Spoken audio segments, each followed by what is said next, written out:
So in the airport today, meron ng sukatan yung mga baggage natin. So dapat ma-fit yung bag mo para hindi siya maging excess baggage. So subukan natin.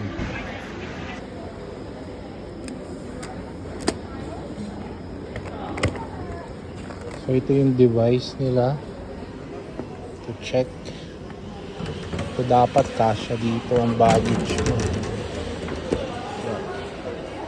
So pag ganyan, okay yung baggage natin. Pasok siya. So pwede ka ng hand carry, pwede mo rin timbangin. So dapat daw 7 kilograms. Although 8 to, pinayagan na rin ako. So okay lang. Actually 23 kilograms dito dapat eh. Anyway, that's good. Paalala lang.